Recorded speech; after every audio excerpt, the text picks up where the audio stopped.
Hello and good morning. My name is Dan Dexter, and this morning I'm delighted to be joined by Benoist and Corrigan. And this morning we're going to be talking to you about the think and the do. Now this is super exciting because this is about the future of consumer segmentation, and it brings both the mindset and the behaviours together. I'm going to start by explaining the behavioural ecosystem that underpins this. I'm going to hand over to Anne, who's going to talk about the mindsets and how we can really build a really rich picture of the whole human. And Paul's going to look at behaviours and how we can use behavioural segmentation to target media. So let's look at the measurement and targeting of this case study because it demonstrates how it works really, really well. So Tate Lyle wanted to own breakfast moments by making its golden syrup the go-to breakfast topping and to focus on how ridiculously simple and wonderfully tasty porridge can be by adding Lyle's golden syrup.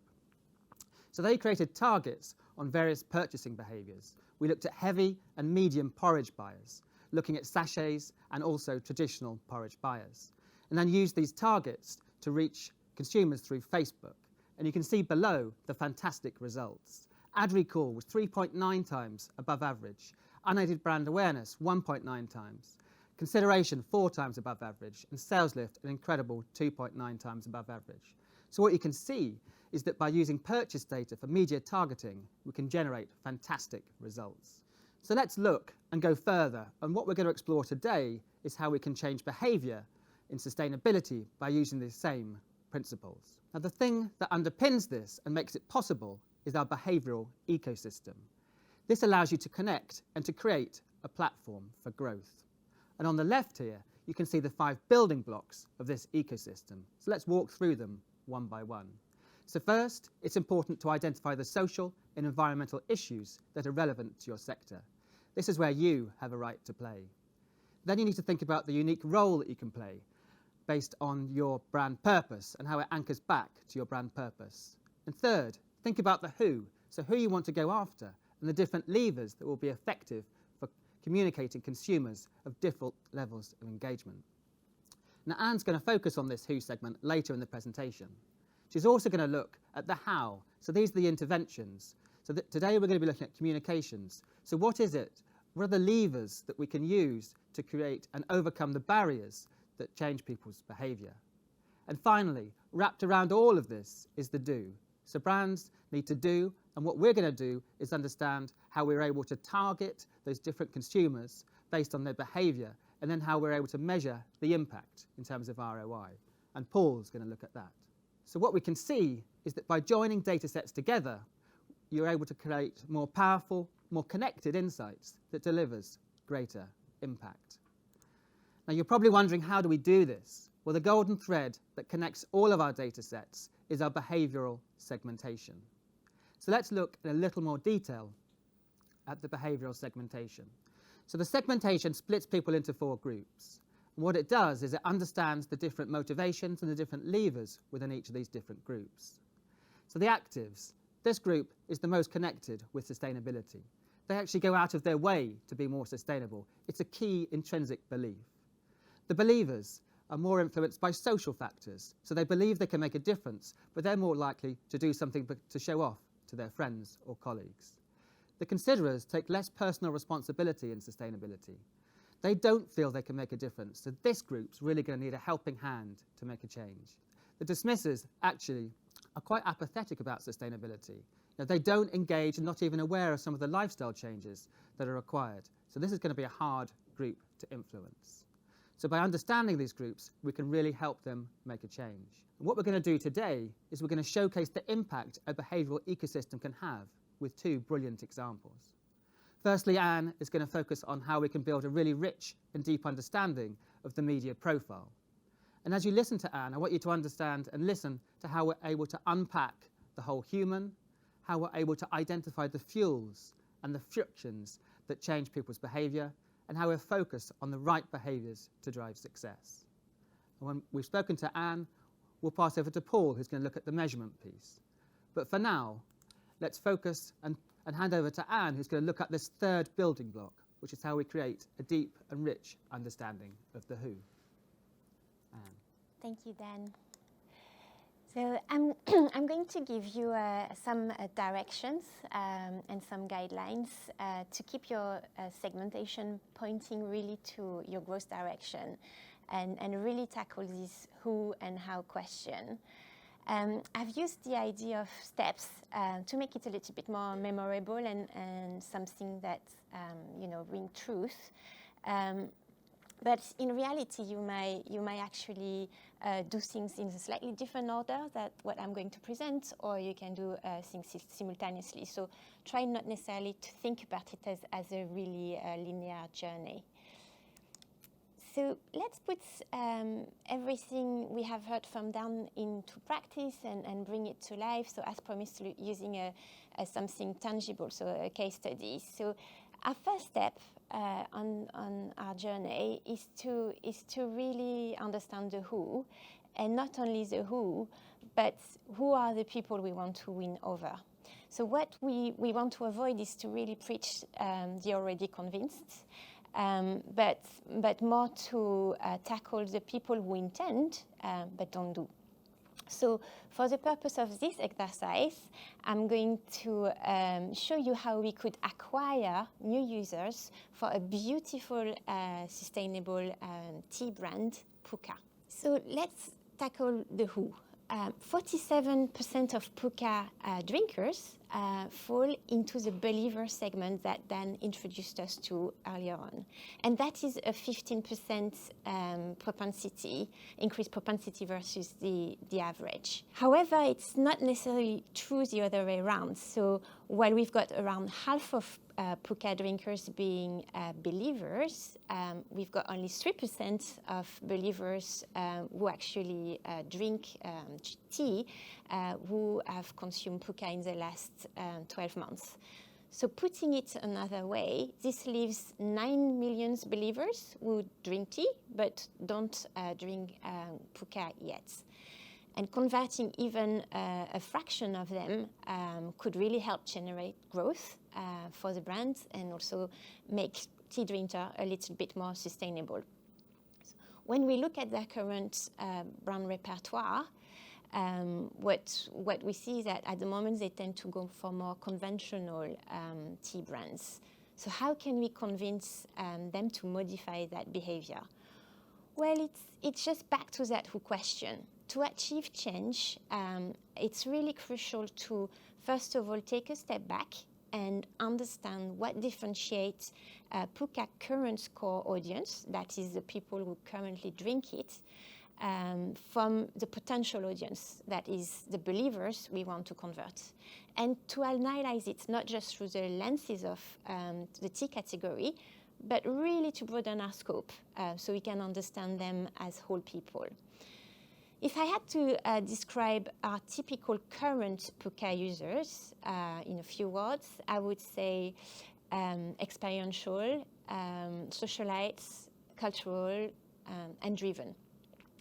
Pukka current drinkers like anything new. They like to experience with everything from trying a new recipe to experience with their makeup and alter their appearance. It could be also venture on new paths on holiday, go a little bit off the beaten track. So they've got this very experiential aspect, and we see that as well in the way they approach their well-being. So they're quite adventurous and alternative. So for instance, we've got about 25% being vegan or into homeopathy. We've got around 4 out of 10 who would consider using hemp products or CBD products. And that's all work for Pukka in its current positioning, because that's really how they have positioned themselves. But how they project themselves really also matters too. And what we know from our TGI data is that the current Pukka users are really people who like to attract attention. So they tend to want to stand out. They also claim to belong to all sorts of clubs, from the hotel gym to being member of the National Trust. So they want to project that very socialite aspect. Say they go to art galleries, to the opera, etc., etc. And very stereotypically, we've got 4 out of 10 who are millennials, which is basically a 75% increased probability versus the average.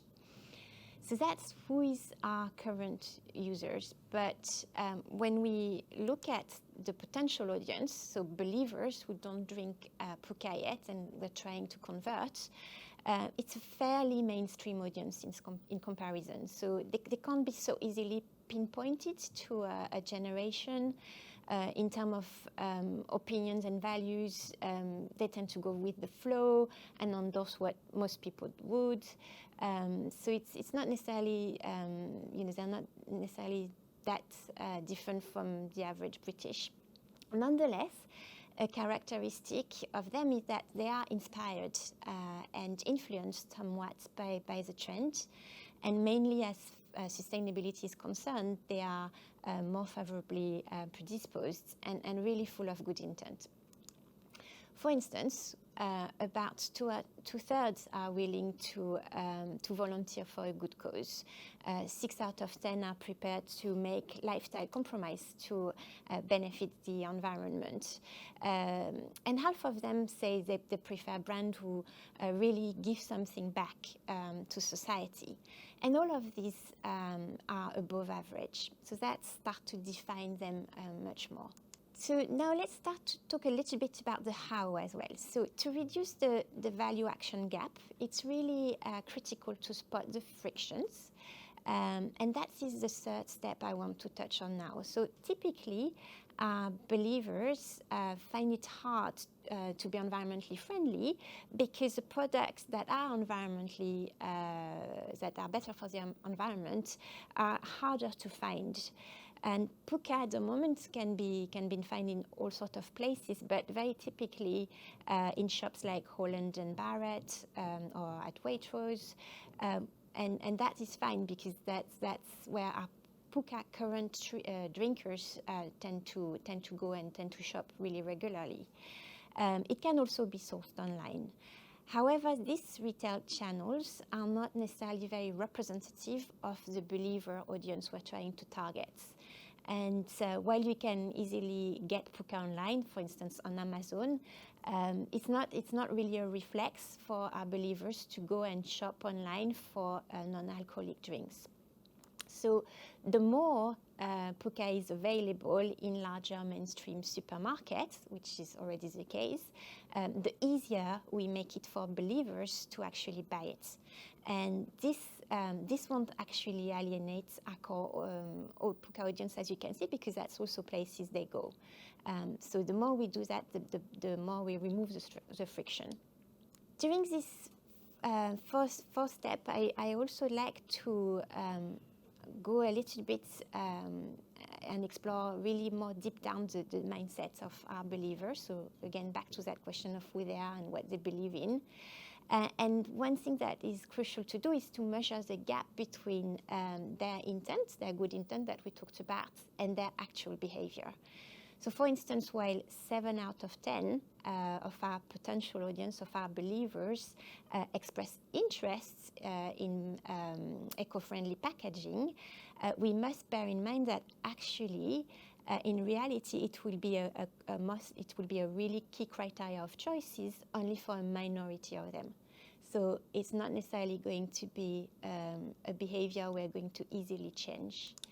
However, a really interesting behavior is a percentage that are not just interested in reusing products such as bottle or cup, but who actually do it. And that's where we've got a narrow gap between the intent and the behavior. And this is very typical of the believer segments. That's really something that defines them.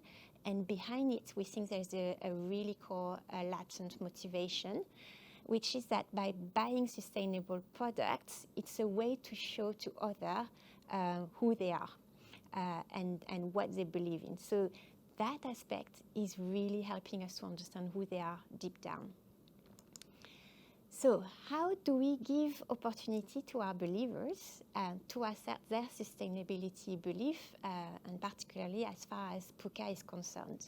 How do we tap into this to fuel more change? Well, another interesting behavior is that about 1.4 million of our believers have taken part or even organized fundraising events. And I'm sure you've all heard about Macmillan Coffee Morning. Well, how about we've got a new occasion for fundraising around an afternoon tea, for instance. That would be the really perfect occasion for our believer to be able to flash their very fancy Puka collection box. The last step on our journey is now a little bit more about the how.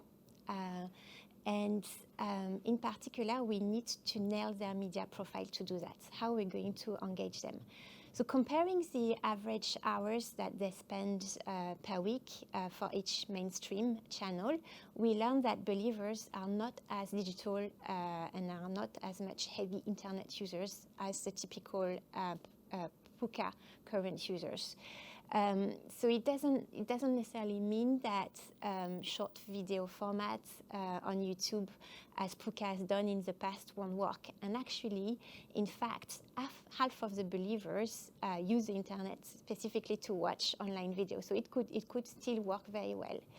And we also know that most of them, like you and I, are addicted to the social media, with, in their case, Facebook and Pinterest being their most popular choices. However, other media channels can be considered. So, for instance, they are more into live TV than average, and we know that they've got a special affinity with ITV1, so that could be the right channel to advertise on. It could also be considered to do something on the radio, particularly through the Heart Network. And also on cinema, that's something that we could think of, because Puka did its debut at the cinema a couple of years ago, and that could work also to reach a proportion of our believers, particularly if we pick up the right genre. So our believers have a very specific affinity with certain genre, like history or period. And that could also work very well for the existing audience, so that could be a really good choice.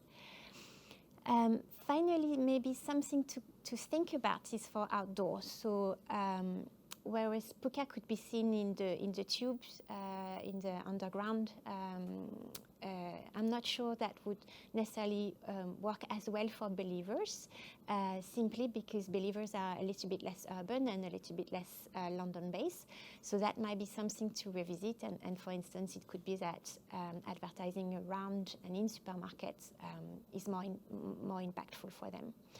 So I've spent quite a lot of time on this chart on media, but it's because it's really important to go in the details, so you don't, you really maximize your return on investments.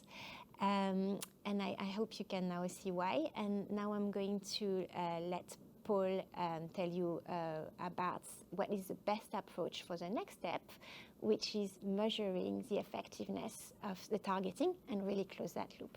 Cool, thanks so much, Anne. That's super clear.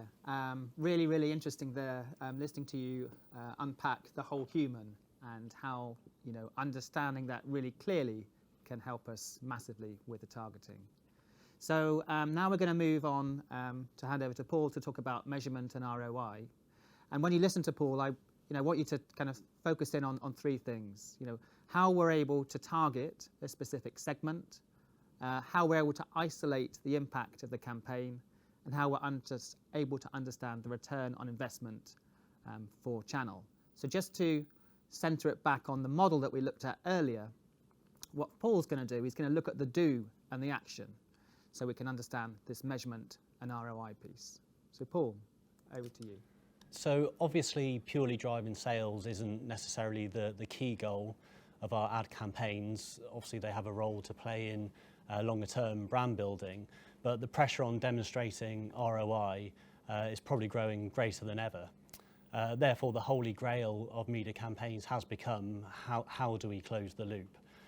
do our campaigns actually cause a behavioural shift? And as the media landscape continues to develop at a pace, the challenge for advertisers and agencies is how do they close the gap between campaign objectives and traditional forms of execution. So we've seen from Anne how using pinpoint targeting, using segmentation approaches similar to the ones we saw for Pucker, can ensure that we're reaching the right people and, importantly, keying in on exactly the right messages that we know are more likely to resonate. And with audiences for activation, we can now actually bring together our segmentation and profiling to give us the ability to reach very specific groups of people with very key messages. This means we're now targeting the most relevant shoppers to execute your strategy successfully, and therefore wasted impressions are minimised and you increase the likelihood that those exposed are actually going to go on and purchase. However, to close the loop, we need to ensure that we are measuring and quantifying to what extent that's actually been a success. So it's important we're able to differentiate the impact of the actual media element of our campaign from other elements that might drive sales at the same time. So typically we can expect to see an influence from loyal buyers who would have brought the brand anyway. We also see the impact of things like in-store promotions that tend to drive the largest proportion of sales when campaigns are actually running. And other elements such as seasonality also need to be taken into account. But if we can identify the actual element of the campaign that's being driven by the media, that means we can then break it down into the individual channels, which helps us understand how the campaign's performed and therefore aid future planning. So what does good actually look like? Well, it's worth remembering that obviously media campaigns can vary quite wildly. So 5% incrementality, so that's basically 5% of sales coming from the media element of the campaign over the duration of that campaign, is generally what we can expect. Obviously, many campaigns will perform below that, and similarly, many campaigns, if well executed, can see a much higher uplift. So getting up towards 11% of sales during the campaign period coming directly from the impact of the media. However, it's worth noting that a lot of these categories and brands that advertise tend to be the more expandable ones that will kind of fall under the HFSS regulations that are just around the corner. So obviously that provides advertisers and agencies a new challenge and will, I guess, force them to think more creatively about how to invest media spend and where they should be targeting to make sure they're maximising the ROI. We can expect the majority of spend, as I mentioned, of our campaign spend coming from in-store promotions. That's around 56%, and we should be aiming for at least 5% of spend coming from the media element. But obviously we need to take into account the wider objectives of the campaign. So we may want to be reaching a broader audience, and obviously a television campaign is likely to be best at doing that. But by its very nature and its broad reach, means that we're likely to see less return on investment through that channel. Whereas if we utilise online, where we can target very specific groups of shoppers and consumers with very core messages, we can actually expect a higher degree of return, although obviously by its nature the reach is lower. In fact, if we look at Facebook specifically, who we have done many studies with over the past few years, we can see that advertising through that channel, we can expect to see around a 50% increase in sales compared to a television channel. So if we go back to our sustainability segmentation, I guess the first stage should be marketers should start to think about what's the potential size of prize for getting our media campaign correct. If we consider actives, we actually know that currently they're spending around 29% more on groceries this year than the last year, so becoming increasingly important as a group. But obviously that spend will vary wildly across different categories. If we look at the categories at the top of this chart, we can see there's numerous categories that they're actually less likely to interact with.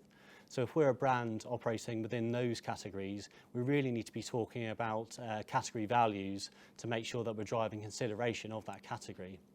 To put that into context, if we're in mineral water, there's around a £28 million opportunity if we could encourage actives to achieve their fair share within the mineral water category.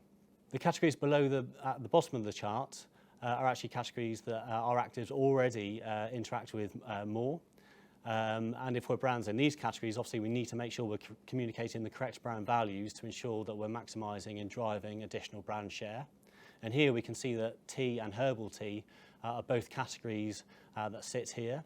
So these are categories that actives already interact with more than we could expect. So potentially, if we're a brand like Pucker, directing our advertising spend at this group potentially could result in wasted impressions and not drive the brand sales that we're looking for.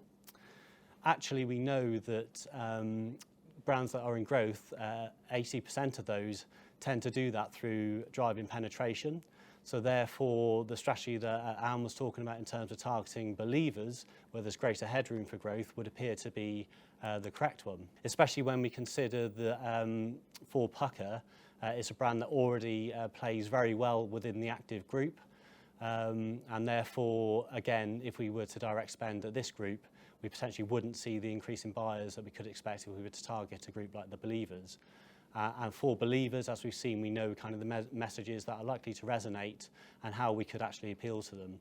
And with audiences for activation, we know how we can get those messages directly to them. And in terms of closing the loop, obviously the important thing to consider is, do they respond?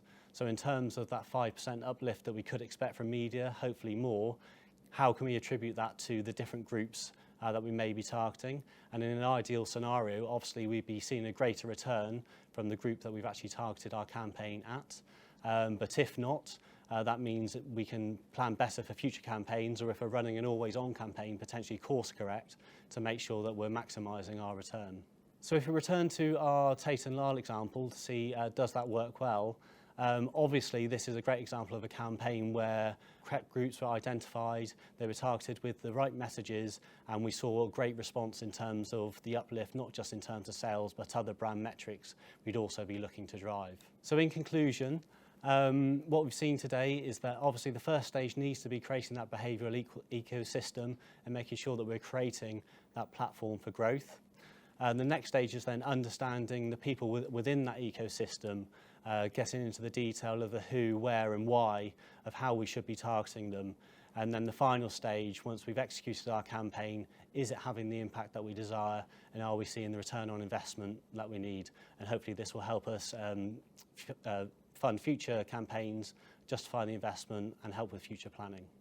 Thank you.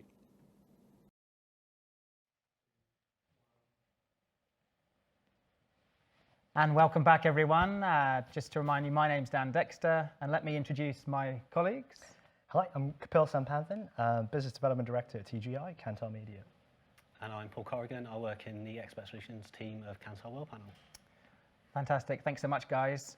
So now we're going to answer, after the break, we're going to answer some of your questions that are coming in thick and fast. So the first question that's just popped up, which is a question I think I will take, which is,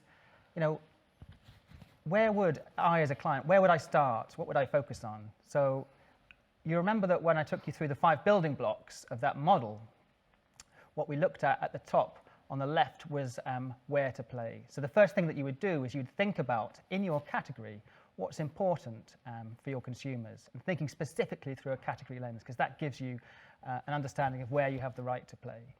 And then what I would say is, take that, and with that understanding, then pivot into your brand purpose. Because clearly what you've got to do is you've got to make some space for your brand, you've got to differentiate your brand from the competitors to make something that's really meaningful and really differentiated so that your brand can focus and grow. Okay, now I've got a few other questions coming in here. Kapil, there's a question here about brands, and is it possible for brands to use first-party data? Yeah, wow, that's a great question, actually.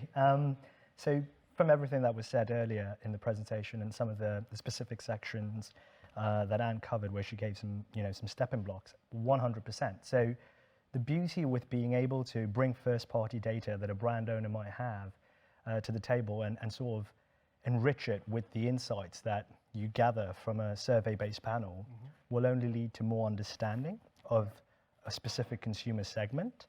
And fill out the blind spots that a brand might already know or have. So 100%. I think the future, especially with the way in which things are going, with guidelines with how to target consumers and track their internet behavior, being able to enrich their first-party data with user-consented, survey-based insights will only result in more actionable ways of communicating to them. Fantastic. That's really great to hear. Thank you. And let's look here. Paul, I think this is probably one for you. Clients asking, I've got an existing segmentation, and they're interested to know, does this approach work with their existing segmentation? If so, how would it work? Yeah, absolutely. Obviously, the key here is to make sure that we have access to that segmentation within the Kantar well panel data. There's lots of ways to do that. But obviously, we can work with clients to understand what information they have within that segmentation, how it was built initially. And once we have that understanding, there's lots of ways we can then access that segmentation on the world panel data and then enable us to take the learnings that we just saw through to the existing segmentations that clients will be used to and used to working with. Excellent. That's really powerful, and that's great to know. So, we can absolutely build off everything that the client's already got. Yeah. Fantastic. Okay. So here's an interesting one. Clients asking, what would be the single biggest learning that you could give me? So that's a tough one. Why don't I have a crack at that? So if you remember, I think what we've learned so much today in this session is the importance of segmenting consumers. And actually, if you think about what we're trying to do and what we've all talked about, it's how do we influence consumer behaviour and how do we actually change behaviour? So I think for me, the biggest learning would be, and the single lesson would be to focus specifically on that behaviour and to really dig into the segmentation to really understand the different consumer groups. And so I talked a little bit about sustainability, and we looked at the actives, the believers, the considerers, and the dismissers. So I think what we saw in that model is focusing on who. And do you remember when Anne spoke, she spent a lot of time understanding that whole human. So I think understanding the whole human, digging into the segmentation and really getting under the skin of who those people are, and then thinking specifically about the different levers. So if you're looking at the believers segment, who are those believers? What are their behaviours? What are their attitudes? And then do you remember Anne talked about the fuels and the frictions? I think that's a great place to start, because if you start to unpack what are the fuels that are encouraging someone to take a behaviour, what are the frictions that are preventing consumers, then you can really help design, what are the jobs to be done for the brand, and therefore what are the interventions that you have to put in place in order to change that behaviour. So, bit of a long answer, but I think what I would say is the segmentation, as we've seen, is absolutely key. Let's have a look through here. Or another nice build off that actually is thinking about the segmentation. There's a question here about measuring, how would you measure the impact? We've talked about ROI, but how would you measure the impact of the segmentation outside of the media? So, question for you, Paul, perhaps? Yeah, I can try and tackle this one. I guess thinking about a lot of the analysis that we tend to do is trying to understand when we initiate or activate a strategy, what impact does that actually has above and beyond what we would have expected from shopper behaviour initially. So we're always trying to understand what's the incremental that we've seen over and above the historical trends that we would have expected. So with that kind of approach, we can apply that to many things, not just whether our media is working for us, but whether our MPD launches are having the impact that we would look for, whether our in-store promotions are doing the same. And once we understand the incrementality of those sorts of impacts within those fields, it's then a case of being able to go back and apply existing segmentations to that understanding. So delving into the kind of that incremental uplift and breaking it down into the individual groups. So if we've hopefully targeted a certain initiative against a target group, has that group responded in the way that we would expect?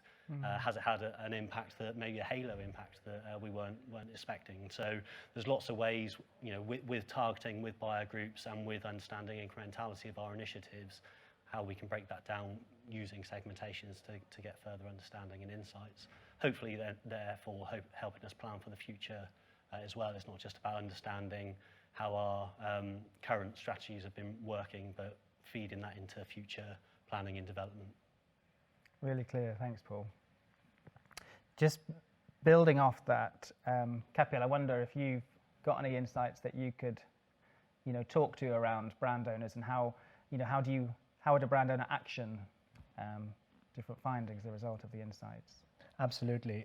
So yeah, I mean, there's various ways in which they can action it, but I guess the most important thing from what we've covered in the presentation, and specifically what you all covered in the presentation, and Anne's section of profiling consumers and understanding people based on their behaviours, the most important thing is by segmenting various groups, you'll then be able to determine the tonality to use when actually reaching out to them, be it advertising or be it various other means of communication, social content promotion, etc. So it all starts with the insight generation. And I know we talked about first party data, which was a great question. Being able to actually bring what you have as a brand owner, be the emails and names and surnames, and then being able to match that to a panel, say like target group index, TGI, what you'll then be able to do is sort of like create a segment, an overall segment, and then break it out based on some of the attributes that Anne touched on, and then connect that with the various sort of media consumption signals that we covered earlier, and be able to actually action according to that, some of which Paul already touched on as well. Yeah, fascinating. And there's another question here around how do we actually do that? That's a big question.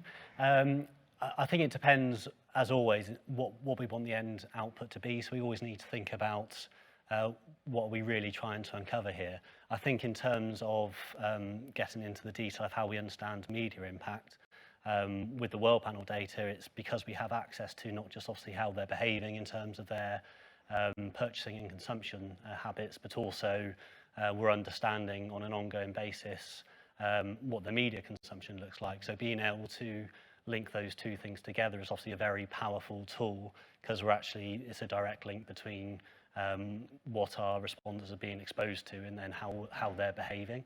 So there's lots of nuance in terms of how we track the media consumption, which obviously we can go into more detail with anyone who wants to go into the specifics. But effectively, that's how we're doing it. It's a one-to-one relationship between exposure and consumption. And just to add to that, I mean, one thing that we're talking about, in the industry right now is how to actually understand these traits and behaviours and target beyond cookies. And what we're doing, for example, I'm pretty sure World Panel are doing this as well with various data onboarding platforms, is from our point of view at TGI, we're working with media owners as well as brand owners. So bringing everyone to the table to collaborate and understand what the intersection is between the data sets that we all bring to the table. This way, being able to actually target consumers in an effective way and measure ROI, as opposed to actually just, shooting it out in the dark and expecting some sort of return. Yeah, and of course in today's world that's absolutely crucial. And the other thing that's popped up here is how the behavioural segmentation works, because that's what we touched on in the earlier presentation. I think one of the learnings that I've found is that having this deep, powerful segmentation allows us to link together different pieces of data. So like the media data, like the World Panel data, like the category data. So from a brand owner's point of view, it brings you, able to join the dots and really kind of make sense of what can sometimes be quite a complicated puzzle, because you've got that key of the behavioural segmentation that ties it together. Cool. So maybe to finish off, there was a question here about that really powerful case study that we looked at the start. Paul, I wonder if you could just touch a little bit on the learnings and a little bit about the power of that Tate and Lyle example. Sure, yeah. So I guess this goes to the root of what you were just mentioning, Dan, in that the power there was being able to define very specific groups that Tate and Lyle wanted to target. So we were obviously talking about sustainability groups in our presentation, This was slightly more specific in terms of targeting an occasion with a specific usage. But the ability to be able to define, again, groups of shoppers and consumers based on specific behaviours is what really kind of unlocks then the ability to target those groups very specifically. So we have the learnings from who we want to target. We can then activate specific initiatives against those groups and reach them directly with our media campaign. And then because we know about those groups and we have the information in terms of their behavioural data, we can then link straight back to those groups to understand, well, how did we reach them? Did it have the impact that we were looking for? And obviously in that case, it had a very beneficial uplift, not just in terms of sales, but lots of other brand metrics as well, and reach of the campaign overall. Fantastic. Guys, thank you so much. Thanks to Paul and to Kapil. And thank you so much for listening. It's been a fascinating discussion, and please do get in touch. Thank you very much.